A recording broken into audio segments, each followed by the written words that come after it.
ॐ तव कथामृतं तप्तजीवनं कविरीरितं कल्मषापहं श्रवणमङ्गलं श्रीमदाततं भुवि गृह्णन्ति ये भूरिदा जनाः। শ্রী শ্রী রামকৃষ্ণ কথামৃত শ্রীমকথিত। ঠাকুর শ্রী রামকৃষ্ণ দেবের বলা বিভিন্ন উপমা ও গল্প নিয়ে আমাদের এই ক্লাস। আজকে এই ক্লাসে বা এই আলোচনায় আমরা ঠাকুরের বলা একটি বিখ্যাত উপমা নিয়ে আলোচনা করব। প্রথমে কথামৃতে যেই প্রসঙ্গে কথা বলার সময় ঠাকুর এই উপমাটি বলেছিলেন সেই প্রসঙ্গটা জেনে নেব, তারপরে তার ব্যাখ্যায় আসব। 1885 সালের 1 মার্চ ঠাকুর দক্ষিণেশ্বরে ভক্ত সঙ্গে আছেন। সেখানে নরেন্দ্র এসেছেন, যিনি পরবর্তীকালে স্বামী বিবেকানন্দ। নরেন্দ্র আসিয়া প্রণাম করিয়া বসিলেন। শ্রীরামকৃষ্ণ নরেন্দ্রের সঙ্গে কথা কহিতেছেন। কথা কহিতে কহিতে মেঝেতে আসিয়া বসিলেন। মেঝেতে মাদুর পাতা। এতক্ষণে ঘর লোকে পরিপূর্ণ হইয়াছে। ভক্তেরাও আছেন, বাহিরের লোকও আসিয়াছেন। শ্রীরামকৃষ্ণ নরেন্দ্রের প্রতি: ভালো আছিস? তুই নাকি গিরিশ ঘোষের ওখানে প্রায়ই যাস? নরেন্দ্র: আজ্ঞা হাঁ, মাঝে মাঝে যাই। ঠাকুর শ্রীরামকৃষ্ণের নিকট গিরিশ কয় মাস হইল নতুন আসা যাওয়া করিতেছেন। ঠাকুর বলেন, গিরিশের বিশ্বাস আঁকড়ে পাওয়া যায় না। যেমন বিশ্বাস তেমনি অনুরাগ। বাড়িতে ঠাকুরের চিন্তায় সর্বদা মাতোয়ারা হয়ে থাকে। নরেন্দ্র প্রায় যান। হরিপদ, দেবেন্দ্র ও অনেক ভক্ত তাঁর বাড়িতে প্রায় যান। গিরিশ তাঁহাদের সঙ্গে কেবল ঠাকুরের কথাই কন।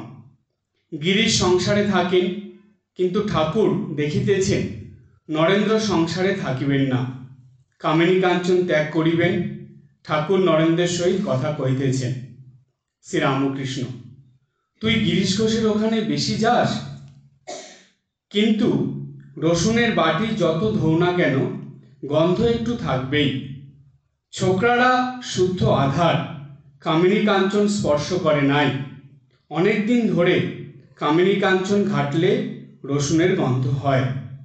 যেমন কাকে ঠোকরানো আম, ঠাকুরদের দেওয়া যায় না, নিজেরও সন্দেহ। নতুন হাঁড়ি আর দই পাতা হাঁড়ি। দই পাতা হাঁড়িতে দুধ রাখতে ভয় হয়, প্রায় দুধ নষ্ট হয়ে যায়। ওরা থাক আলাদা, যোগও আছে, ভোগও আছে। যেমন রাবণের ভাব, নাগকন্যা দেবকন্যাও নেবে, রামকেও লাভ করবে। রাবণকে একজন বলেছিল, তুমি সব রূপ ধরে সীতার কাছে যাও, রামরূপ ধরে যাও না কেন? রাবণ বললে, রামরূপ হৃদয়ে একবার দেখলে রম্ভা, তিলোত্তমা এদের চিতার ভস্য বলে মনে হয়। ব্রহ্মপদ তুচ্ছ হয়, পরস্ত্রীর কথা তো দূরে থাক। সব কলাইয়ের ডালের খদ্দের। শুদ্ধ আধার না হলে ঈশ্বরের শুদ্ধা ভক্তি হয় না, এক লক্ষ্য হয় না, নানা দিকে মন থাকে। এই যতটুকু অংশ পড়া হলো, এর মধ্যে আমরা একটা নতুন কথা পেলাম উদাহরণ হিসাবে। ছোট্ট একটা কথা ঠাকুর কথার মাঝে বলে দিলেন। কি বললেন? সব কলাইয়ের ডালের খদ্দের। এই উদাহরণের ব্যাখ্যায় আসব। তার আগে যতটুক পড়া হলো ততটুক আমরা একটু দেখে নিই ঠাকুর কি বলছেন, সেটা ভালোভাবে একটু বুঝে নিই। নরেন্দ্র সে গিরিশের ওইখানে যায়, গিরিশ ঘোষের বাড়িতে। তো ঠাকুরের কাছে যখন এসেছে, ঠাকুর দেখা হওয়ার পরেই প্রথম কথাতে এটা জিজ্ঞেস করলেন, কেননা ঠাকুর এটা জানতে পেরেছেন। কিন্তু ঠাকুর তো জানতেন এরা তো সংসারের মধ্যে প্রবেশ করবে না। তো গিরিশ ঘোষ তো সংসারী মানুষ, ঠাকুরের কাছে আসছেন যাচ্ছেন, কিন্তু শত হলেও তিনি তো সংসারে আছেন। তাই নরেন্দ্রকে এবং নরেন্দ্রের সঙ্গে সঙ্গে ঠাকুরের কাছে আরও যেসব ত্যাগী সন্তানরা ছিলেন সবার উদ্দেশ্যেই ঠাকুর এই কথাগুলো বলে দিলেন। ঠাকুর জিজ্ঞেস করছেন, তুই গিরিশ ঘোষের ওখানে বেশি যাস? যাস মানে একবার দুবার গেলে হলো, কিন্তু প্রায় নরেন্দ্র যেত, তাই ঠাকুরের এই কথা জিজ্ঞেস করলেন ঠাকুর যে তুই কি বেশি যাস? তারপরেই এই কথা বলার পরেই ঠাকুর কিছু উদাহরণের কথা বলছেন পরপর। কেন? এটা স্বামীজিকে বুঝিয়ে দিচ্ছেন। যেখানে স্বামীজি এখনো ঘরবাড়ি ত্যাগ করেনি, ঠাকুর জানেন ও ত্যাগের পথেই যাবে, সংসার করবে না, কিন্তু সেই ত্যাগের জীবনে আসার আগেই ও যেই কাজের জন্য এসেছে সেটা করার আগেই ঘন ঘন গৃহস্থ বাড়ি যাওয়া ঠাকুর সেটা পরোক্ষভাবে বুঝিয়ে দিলেন যে এটা ঠিক নয়। কেন নয় সেই কথা বলার সঙ্গে সঙ্গে কিছু উদাহরণ ঠাকুর দিয়ে সেটাকে আরো সহজ করে দিলেন। কি বললেন? বললেন, রসুনের বাটি যত ধোও না কেন গন্ধ একটু থাকবেই। এটা স্বাভাবিক, আপনারা সবাই জানেন যে রসুনের গন্ধ সহজে যেতে চায় না। যেই বাটিতে রসুনের কিছু করা হয় সেটা খুব ভালো করে ধুলেও রসুনের গন্ধ থেকেই যায়, সহজে রসুনের গন্ধ যায় না। ছোকরারা শুদ্ধ আধার, কামিনী কাঞ্চন স্পর্শ করে নাই, অনেক দিন ধরে কামিনী কাঞ্চন ঘাটলে রসুনের গন্ধ হয়। ঠাকুর এটা বলে দিলেন, রসুনের গন্ধ হয় মানে এইখানে ব্যাপারটা মনের সঙ্গে সম্পর্কিত, এইটাকে বুঝতে হবে ঠিক করে। মনের ভিতরে বিষয় আশয়ের একটা প্রভাব পড়ে, কারণ ঠাকুরেরই কথা আছে, মানুষ যেটা পেট ভর্তি করে খায় যখন ঢেকর তোলে তখন সেটারই ঢেকর ওঠে। ঠাকুর উদাহরণ হিসাবে বলেছিলেন যে মূলা বেশি খেলে মূলার ঢেকর ওঠে। ঠিক তেমনি বিষয় আশয়ের মধ্যে বেশি থাকলে যারা ওই নিয়ে সবসময় থাকে, সাধন ভজনের মধ্যে যায় না, তাদের সম্পর্কে গেলে বা তাদের সঙ্গে সঙ্গ করলে যে একটা শুদ্ধ মন, ভালো মনের ভিতরেও সেই ভাবটা চলে আসে। তাই আগেকার দিনের মানুষের একটা কথা আছে, সঙ্গদোষে রঙ্গ হয়। দেখবেন মানুষের ভালো মন্দ সেটা অনেকটাই নির্ভর করে সঙ্গের ওপর। যেমন কেমন সঙ্গ সে করছে, কেমন মানুষের সঙ্গে সে মিশছে। দেখবেন ছেলে মেয়েরা ছোটোর থেকে বাড়িতে বেশ ভালোই থাকে, কিন্তু যখন বড় হয়ে স্কুল কলেজে যেতে শুরু করে, বাড়ির থেকে বাইরে যায়, তখন দেখবেন ধীরে ধীরে তাদের মধ্যে অনেক পরিবর্তন দেখা যায়। এইবার এর মধ্যে কিছু পরিবর্তন আছে যে ভালোই হয়, তা বাবা মা সন্তুষ্ট থাকে বা বাড়ির পরিবারের যে আরও লোকজন তারা দেখে মনে করে না ছেলে মেয়েটা ঠিকই আছে। কিন্তু বেশিরভাগই বর্তমান সময়ে এমন পরিবর্তন হয় যে বাবা মার থেকে আরম্ভ করে পরিবারের সবাই চিন্তায় পড়ে যায়। কারণ কি? তারা খারাপ সঙ্গে মিশে যাচ্ছে, তারা খারাপ সঙ্গে মিশে নিজেদের ভিতরের ভালো সংস্কারটাকে নষ্ট করে ফেলে তারা। তো তাই বলা হয় যে এই যে ঠাকুর বললেন যে রসুনের গন্ধের কথা, এটা হলো একটা খারাপ সঙ্গের কথা, বা যেটা ঈশ্বরের সঙ্গে সম্পর্কিত নয় এই রকম চিন্তা ভাবনার কথা, যেটা ঈশ্বরকে ছেড়ে চিন্তা ভাবনা, বিষয় আশয় নিয়ে, টাকা পয়সা ধন সম্পত্তি নিয়ে বা জাগতিক ভোগ বাসনা ভোগ সুখ নিয়ে, এই চিন্তাগুলোকে রসুনের সঙ্গে ঠাকুর তুলনা করলেন। বললেন এগুলো নিয়ে থাকলে মনের ভিতর থেকে এগুলো সহজে যেতে চায় না। দীর্ঘদিন সাধন ভজন করে করেও যদি সংসারে থাকে তবুও কিছু না কিছু গন্ধ থেকেই যায়। সেই কথাই ঠাকুর এখানে বুঝিয়ে দিলেন। তারপরে বললেন, যেমন কাকে ঠোকরানো আম ঠাকুরদের দেওয়া যায় না, নিজেরও সন্দেহ। গাছে আম হয়েছে, আপনি ভাবলেন বাহ আমগুলো পেকেছে, নিয়ে এসে ঠাকুরকে দেব। সকালবেলা গাছতলায় গিয়ে দেখছেন অনেক আম পড়েছে, ভালো ভালো আম কুড়িয়ে আনলেন, ওর মধ্যে দেখলেন একটা আম খুবই ভালো, কিন্তু দেখে মনে হলো যে এটা কাকে ঠুকরেছে বা কিছুতে খেয়েছে, কোনো পাখিতে বা কাঠবিড়ালিতে।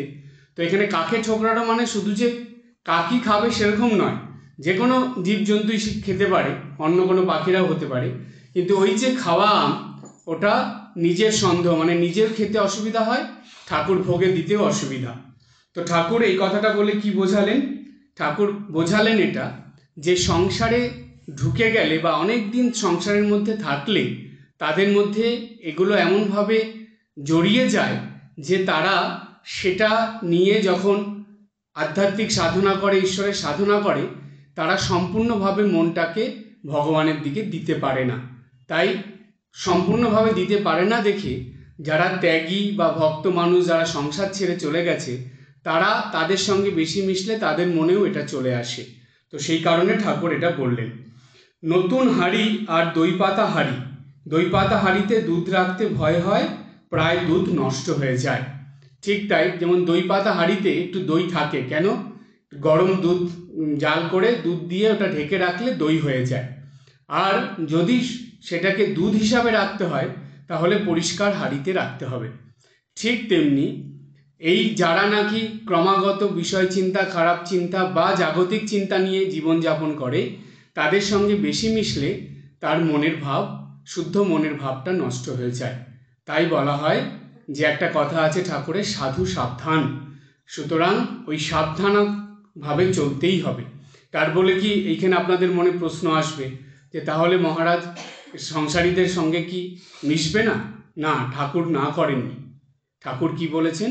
কিপ ডিস্টেন্স, একটা দূরত্ব বজায় রেখে মিশতে হবে।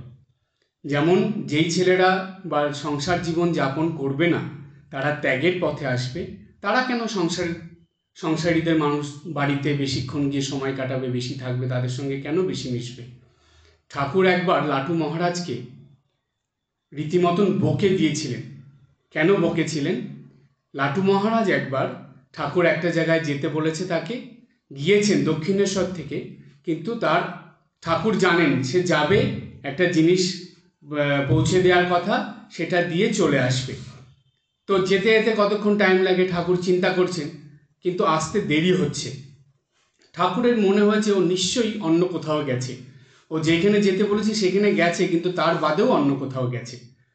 তো সেইটা জেনে ঠাকুর আসার সঙ্গে সঙ্গে ঠাকুর জিজ্ঞেস করেছেন লাটু মহারাজকে যে কিরে, তোর এত সময় লাগলো কেন? তোকে যেখানে পাঠিয়েছিলাম সেখানে গিয়েছিলি? বলে হ্যাঁ গিয়েছিলাম। তাহলে তুই এত সময় নিলি কেন? অন্য কোথাও গিয়েছিলি নিশ্চয়। তো লাটু মহারাজ ঠাকুরের সামনে মিথ্যে কথা তো বলবে না, লাটু মহারাজ কখনো মিথ্যে কথা বলতেও না, তিনি বলে দিয়েছেন। তখন ঠাকুর তাকে রীতিমতন বকে দিলেন, ধমক দিলেন, দিয়ে একটা খুব গুরুত্বপূর্ণ কথা বলেছিলেন। ঠাকুর বললেন, তুই যদি মাছই না খাবি তাহলে মাছের বাজারে কেন যাবি? কথাটা হলো তাই যে তোর তো ওটা দরকার নেই, তুই কেন এখানে গেলি? ঠিক তাই, যতটুক যেখানে আমার প্রয়োজন নেই, দরকার নেই, সেখানে আমি বারবার কেন যাব বা সেখানে যাব কেন? কথাটা হলো তাই। দেখবেন মানুষ বিনা প্রয়োজনে, বিনা দরকারে বারবার যেই জায়গায় তার ভালো লাগে সেইখানে গিয়ে পড়ে থাকে। বিশেষ করে ইয়ং ছেলে মেয়েদের মধ্যে এটা দেখা যায়। তাদের ওইখানে প্রয়োজন নেই, কিন্তু তবুও তারা সেখানে যাবে, গিয়ে আড্ডা মারবে, সময় কাটাবে, আর আজে বাজে ভাব মনের ভিতরে প্রবেশ করাবে। তো এই জিনিসগুলো যাতে না হয় ঠাকুর সেটাই বললেন। গিরিশ ঘোষের বাড়ির ওইখানে গেলে, গিরিশ ঘোষের সঙ্গে মিশলে নরেন্দ্রর মনের যে ভাবটা ঠাকুর চাইছেন যে ওর ভিতরে থাক, সেটা থাকবে না, সেটা নষ্ট হয়ে যাবে। তাই ঠাকুর এই কথা বললেন। তারপরে ওরা থাক আলাদা, মানে এই থাকের আলাদা ভক্ত আছে। তাদের কেমন? বলছে যোগও আছে, ভোগও আছে। এই রকম ভক্ত এই পৃথিবীতে ভগবান পাঠিয়ে দেন। যেমন দেখা যায় যে এই যে রাবণের কথা ঠাকুর বললেন, রাবণের ক্ষেত্রে এটা, গিরিশ ঘোষের ক্ষেত্রে এই কথা। ওরা ভগবানের সাধনা করবে, ভগবানের সঙ্গে সময় কাটাবে, এটা যোগ, মানে ভগবানের সঙ্গে নিজেকে যুক্ত রাখবে। আবার যেই সুযোগ পাবে তখন ভোগের মধ্যে লিপ্ত হয়ে যাবে, ভোগও করবে। তাই ঠাকুর বললেন যে ওদের আলাদা থাক, যোগও আছে, ভোগও আছে। যেমন রাবণের ভাব, রাবণ নাগকন্যা, দেবকন্যা নেবে, আবার রামকেও লাভ করবে। এইটাকে বলে বীর ভাবের সাধনা। বীর ভাবের সাধনা মানে তারা নিজেদের ভিতরে এতটাই সাহস নিয়ে আসে যে না, আমি যাই করি না কেন, ভগবান তিনি যদি ভগবান হন তাহলে তার শক্তিতে তিনি আমাকে অবশ্যই এই পাপ থেকে উদ্ধার করবেন। দেখুন, এই ভাব গিরিশ ঘোষের মধ্যেও ছিল যে তাহলে তুমি কিসের ভগবান? তুমি যদি আমাকে এই পাপ থেকে উদ্ধারই করতে না পারো, এই খারাপ কিছু থেকে উদ্ধারই করতে না পারো, তাহলে তুমি অবতার হলে কি করে, ভগবান কি করে হলে? এই রকম বীর ভাব তাদের ভিতরে, কিন্তু তাদের ভক্তি পার্শ্বিকে পাচানা। সেই ভক্তির কাছে অন্য মানুষের ভক্তি দাঁড়াতে পারবে না। তারা যেটা বলবে মুখ দিয়ে সেটাই করবে। ঠিক রাবণের মধ্যেই তাই ছিল। তারপরে ঠাকুর কি বললেন, যে রাবণকে একজন বলেছিল, তুমি সব রূপ ধরে সীতার কাছে যাও, রামরূপ ধরো না কেন? রাবণ বললে, রামরূপ হৃদয়ে একবার দেখলে রম্ভা তিলোত্তমা এদের চিতার ভস্য বলে বোধ হয়, ব্রহ্মপদ তুচ্ছ হয়, পরস্ত্রীর কথা তো দূরে থাক। যখন সীতাকে হরণ করে ছিল অশোকবনে, সীতার কাছে রাবণ যে যেত, সীতা রাবণের মুখের দিকে পর্যন্ত ফিরে তাকাতো না।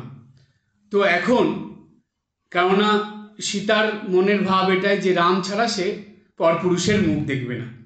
তো রাবণ কি করতো, বিভিন্ন রকম রূপ ধরে ধরে যেত সীতার কাছে, সীতার মনোভাব পরিবর্তন করার জন্য। কিন্তু সীতা কিছুতেই তার মনোভাব পরিবর্তন করতো না।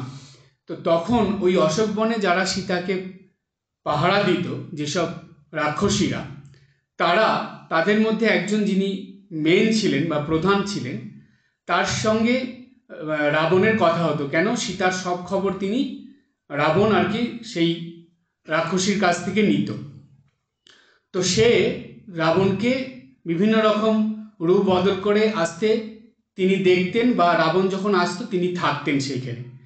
তো সেই রাবণকে এই কথাটা বলেছিল, রাজা আপনি তো আসেন সীতার কাছে সীতার মন ভোলানোর জন্য, কিন্তু আপনি তো বিভিন্ন রকম রূপ ধরেন, কারণ রাবণ তো মায়াবী ছিল, বিভিন্ন রকম রূপ ধরতে পারতো। তো আপনি যদি রামের রূপ ধরে আসেন তাহলেই তো হলো, তখনই তো সীতা আপনাকে দেখে তার মনে রামের চিন্তা আসবে এবং তার মনের পরিবর্তন হবে। কিন্তু রাবণের মধ্যে একটা খুব বড় গুণ ছিল, সেটা কি, সে জোর করে সীতাকে বিয়ে করতে বা ওর মন ভোলাতে রাজি নয়, জোর করবে না। কারণ রাবণ তো সীতাকে বিয়ে করতে চেয়েছিল, কিন্তু জোর করে করবে না, সীতাকে নিজেকে রাজি হতে হবে, এইরকম ওর মনোভাব ছিল। সেজন্য অনেক রকমই মায়াবী শক্তি প্রয়োগ করেছে, কিন্তু সেটা কোনোটাই কাজ হয়নি। তো তখন যখন এই রামের রূপ ধরতে বলা হলো রাবণকে, তখন রাবণ বলল যে না, সেটা সে করতে পারবে না। কারণ কেন পারবে না, তার কারণ হিসাবে রাবণ বলল যে রামরূপ হৃদয়ে একবার দেখলে রম্ভা তিলোত্তমা এদের চিতার ভস্য বলে বোধ হয়। রম্ভা তিলোত্তমা হলো স্বর্গের অপ্সরা, এদের দিকে মানে এরা এতটাই সুন্দরী দেখতে যে দেবীদেরও হার মানিয়ে দেয়।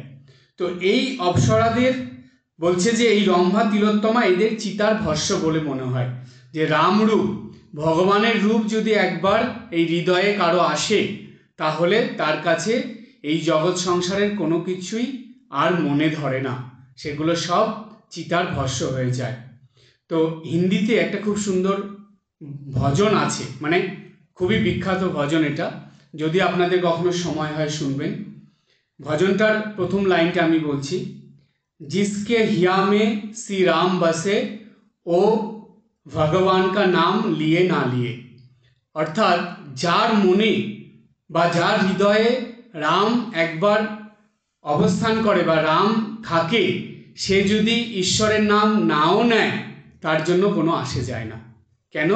সে তার মনের ভিতরে তো রামকে বা ভগবানকে বসিয়ে নিয়েছে।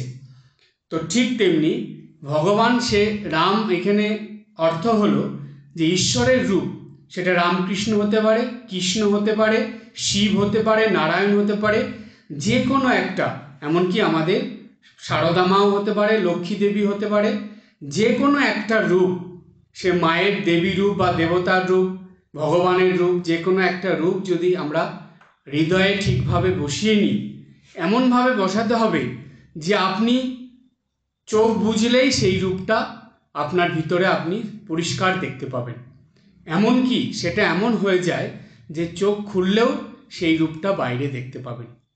আপনি তাকাচ্ছেন শিবের দিকে, কিন্তু দেখছেন ঠাকুর শ্রীরামকৃষ্ণকে। ঠাকুরের সন্তানরা যেমন লাটু মহারাজ গেলেন পুরীতে জগন্নাথ দর্শনে, গিয়ে দেখলেন ওইখানে ঠাকুর, জগন্নাথকে দেখলেন না, দেখলেন ঠাকুর ওইখানে দাঁড়িয়ে আছে জগন্নাথের মূর্তিতে। স্বামী গম্ভীরানন্দজি মহারাজ গেলেন অমরনাথ দর্শনে, অমরনাথ শিবলিঙ্গের কাছে গিয়ে দাঁড়িয়ে তিনি দেখে বিভোর, ফিরে আসলেন মহারাজকে জিজ্ঞেস করা হলো কেমন দর্শন হলো। মহারাজ বললেন, বেলুড় মঠে যা প্রতিদিন দেখি ওইখানে তো তাই দেখলাম। শিবলিঙ্গ দেখলেন না উনি, দেখলেন ঠাকুর ওইখানে। এই হলো ভালোবাসা, এই হলো হৃদয়ে তাদেরকে বসানো। এমনভাবে মনের ভিতরে বসাবেন, যেই দিকে তাকাবেন, যার দিকে তাকাবেন, যেই দেবদেবীর দিকে তাকাবেন, তাকেই দেখবেন। অন্তরে বাহিরে সেই এক রূপ। তাই রাবণ বললেন যে ব্রহ্মপদ তুচ্ছ হয়, পরস্তির কথা তো দূরে থাক।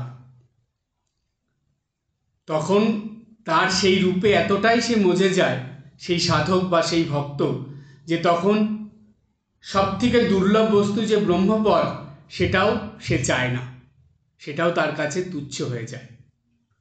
আর সেইখানে কি সীতার কথা বলছে। এরপরেই ঠাকুর উদাহরণটা দিলেন, বললেন সব কলায়ের ডালের খদ্দের। কলাইয়ের ডালের কথা ঠাকুর কেন বললেন? আপনারা সবাই কলাইয়ের ডাল খান, এই প্রসঙ্গে একটু আলোচনায় আসি। কলাইয়ের ডালের আরও দুটো নাম আছে। এটাকে মাসকলাই ডাল বলা হয় বা বিউলির ডাল বলা হয়। তো এই কলাইয়ের ডালে দেখবেন কালো চোকলা থাকে, ভিতরে সাদা। এই চোকলাটা ছাড়িয়ে ডালটাকে বের করতে হয়। এই ডালটা খুব সহজলভ্য। আগেকার দিনে যখন ঠাকুর এই কথাটা বলেছিলেন, তখনকার সময়ের কথা চিন্তা করবেন, বর্তমান সময়ের সঙ্গে মিলালে হবে না। কিন্তু আমি তখনকার যে পরিবেশ পরিস্থিতি বা তখনকার সময়ে যে বাজার বা লোকজনের যা মনোভাব, সেই কথা চিন্তা করে বলছি। তখন কি হতো, জাতার মধ্যে সেই ডাল পিষে সেই কলাইয়ের চোকলাগুলো ছাড়িয়ে ডালটাকে বের করতে হতো। কিন্তু এমনই তার অবস্থা, মানে নোংরা থাকতো, সেই ডাল যতই ভালো করে ঝাড়ো যাই করো, সেই কালো চোকলা থেকেই যেত, সম্পূর্ণ পরিষ্কার করা যেত না। আর ওই ডালকে বারে বারে ধুয়ে নিয়ে তারপরে রান্না করতে হতো। আর দেখবেন ওই কলাইয়ের ডাল রান্না করলে ওই চোকলা শুদ্ধ, দেখবেন ডালটার কালার কেমন হয়, একটু কালচে কালচে হয়, একদম অন্য ডালের মতন অত সুন্দর দেখতে হয় না, অত পরিষ্কার হয় না। এখনকার সময়ে বর্তমানে মেশিনের দ্বারা সেগুলো করা হয়, যে হ্যাঁ না মহারাজ আমরা তো বাড়িতে খাই, খুব ভালো পরিষ্কার। আমি কিন্তু এখনকার সময়ের কথা বলছি না। তখনকার সময় মানুষ পরিষ্কার করে কলাইয়ের ডাল খেতে পারতো না, কিন্তু বেশিরভাগ মানুষই কলাইয়ের ডাল খেত। কেন জানেন? কম দাম ছিল আর সহজলভ্য ছিল, প্রায় সব জায়গায় পাওয়া যেত। কিন্তু ওই ডালের রঙটা ওই রকম ছিল, নোংরা চোকলা আলা থাকতো।